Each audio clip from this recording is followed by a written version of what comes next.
Welcome to the Banker Lamp. Please enjoy the video. You begin by confirming backups and gathering keys. This saves time if recovery requires reinstalling.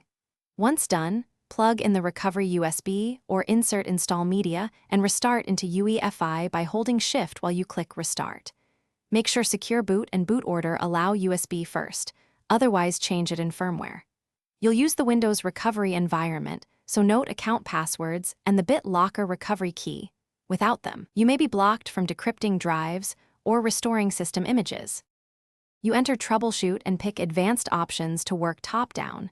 First, run Startup Repair to fix boot files automatically.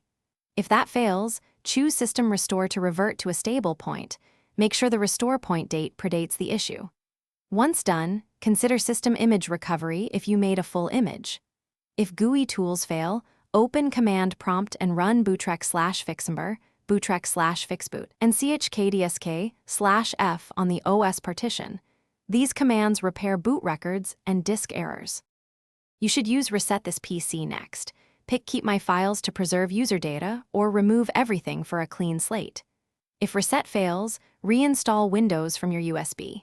Select Custom Install, format the system partition only when you're certain other drives are backed up. Once Windows is back, update drivers and run Windows Update.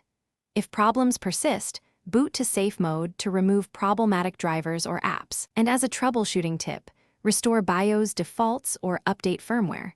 That often resolves hardware handshake issues. Thanks for watching. If this was helpful, leave a like and consider subscribing. See you next time.